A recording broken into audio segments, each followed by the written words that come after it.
İnsanlarning kelajagini qanday bo'lganligini hech kim jazmlashtirolmaydi.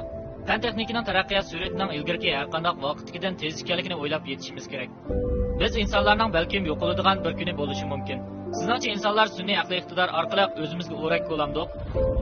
Undaqda biz birlikda insonlarning kelgusi to'g'risidagi 5 farazni ko'rib boqaylik. Nurg'un kishilar bilmasligi mumkin Mars 1-nomer deb atalgan plan bor. Uning maqsadi insonlarni qizil planetga elib chiqish. Garchi ba'zi olimlar bu mumkin emas. Bu bir xil boyliqni isrof qilganlik deb qarasimi, ammo yana bir jihatdan insonlar kishini hayron qoldiradigan bir paketga duch keldi. U bo'lsa-mu yer sharining ilib ketishining davomlashishiga erishib, yer sharidagi tabiiy ofatlar tekmi yig'ilishyapti. Nurg'un davlatlar urush ichida yashayapti va yer sharining kun sayin ozayib berayotgan boyligi bizning planetimizni jimjit qafasga aylantirib qo'yishi mumkin. Qaraganda insonlarning boshqa talishi yo'qdekda. Amerika alam qatnash idorasi va SpaceX Mars 1-nomerni Marsga yetkazmoqchi bo'lgan. Endi 2030-yilga borganda nurg'un insonlarning u yerda yashaydiganligini jakarlagan. Ular yana shu yili insonlar ikki sayyoraga kerakli tabiiy boyliqlarni o'rnatish mumkin deb e'lon qilgan. Bizning portlash xarakterlik nufusimiz toki boylik kamchil bo'lgan qadar ko'paydi. Lekin nurg'un masalalarni insonlar cho'qim hal qilish kerak.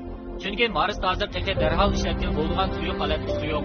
Shunga plan bo'yicha ma'lum qil usulda tarkibidan muz bo'lgan tuproqni saqlab qurish planlangan. Ammo bu texnika hozirgacha kechib qilinmagan. Demak, yana bir masala bo'lib, bu yemaklikning yer sharidan to'shib kelinadiganligidan darak beradi. Bu planetda o'zining atmosfera qatlamini o'zgartirishga ehtiyojli. Buningga 100 ming yil vaqt ketishi mumkin. Agar atmosfera qatlam bo'lmasa, insonlar radiatsiyaga uchraydi. Agar biz bakteriya turidagi narsalarni Marsga olib borsak, bu planetda jonliqlar tartibini o'zgartirish mumkin. Bizmo insonlarga ziyonli bo'lgan ba'zi Mars bakteriyasi yoki organik qismlarni boyitiya olamiz yo'q, buni bilmaymiz. Lekin Mars shuncha ko'p narsa kam bo'lsa, biz yana Marsga boramiz. Nurg'un kishilar sun'iy aqliy iqtidor kishining ishonch kelmaydigan olqishni qo'l keltirdi deb qaraydi. Siz buni bizdan bak yiroq deb qarasangiz, Sofiya mashina adamni qarang. U tunji shundoqlar Saudiya Arabiston tarafidan puhra deb jakarlangan birdan-bir aqliy iqtidorli mashina adam. U ilm fandagi barliq ilg'or yangiliklardan xabardor. Sofiya qarmoqsal g'alitidek ko'rinsimi, har qanday odam qila oladigan ishlarni, jumladan qo'shimsini ko'rish yoki kulimsirash qatorliq chiroy aloyidiliklarini qila oladi. Uning hatto o'zining oila qurish orzusi va insonlarga yordam berish orzusi bor. Lekin mashina odamning kelgusida balkim bunday huquqda yo'q bo'lishi mumkin. Texnikaning taraqqiy qilishiga ergishib, insonlar Sofiyaga o'xshash mashina odamlar orasida yashashi mumkin. Mashina odamlar bizga yordam qilib, biz qilishga tegishli har qanday ishni qiladi. Ular yemakliklarni uyga olib keladi. Ular hatto taraqqiy qilib, insonlarga o'xshash bo'lib qolishi mumkin. Hamda ular odatdan tashqari kuch, surat, jonliqlik, qaynishchalik va aqliy iqtidorlarga ega bo'lib, har qanday odamdan zo'r darajada yetishmishi mumkin. 2015-yil 1-oyda Stefan Hawking bilan Elon Musk sun'iy aqliy iqtidor to'g'risidagi bir parcha hujjatlar imzoladi. Endi insonlarning buningdan g'oyat zo'r manfaat erishadiganligini bildirdi.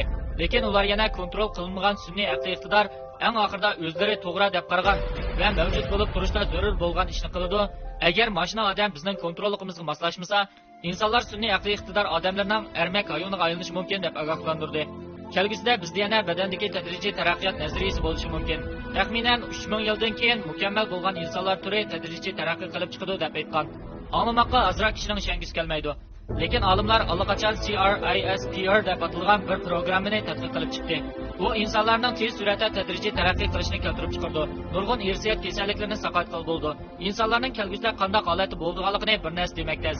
Ammo bu texnika nihoyat tez taraqqiy qilishi mumkin. U sizning keyingi bolangiz uchun siz erishmoqchi bo'lgan har qanday genni zakaz qilishga ishlatildi.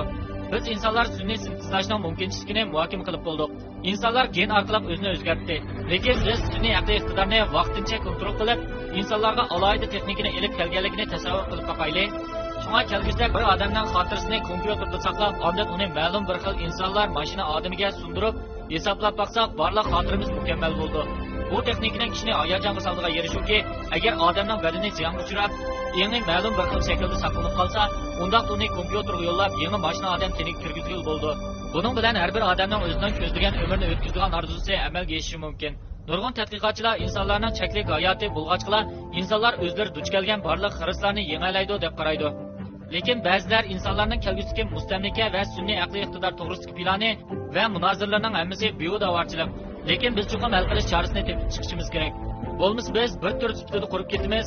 Lekin butun yer sharining ilib ketishi va keng tarqalgan kasalliklarning tahdididan boshqa yana nurg'un ishlarga, masalan, quyosh burniga duch kelishimiz mumkin dedi. Navbatda insonlarning bir maydon g'oyatlar quyosh burnini to'sish iqtidori yo'q deyarlik. U barliq sun'iy amra va aloqalash sistemasini vayron qildi. Dunyo miqyosida tarixiy ofat yuz berdi. 1850 yili yer shari quyosh shamolining zarbasiga uchragan. Albatta, shu chog'da insonlar fan texnikaga ancha tayanmaydi. Ayni vaqtda Yevropa va Amerika qit'asining telegramma sistemasi qardan chiqqan bo'lsa-mu, lekin kelgusida balkim sun'iy aqliy iqtidor insonlar bilan bu qiyin masalani o'rtaq bir taraf qila oladigan bo'lishi mumkin.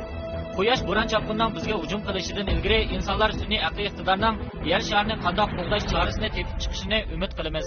Yuqorqi mazmun bo'lsa 5 dona kelgusi haqidagi faraz. Sizning yana qanday yaxshi o'yingiz bor?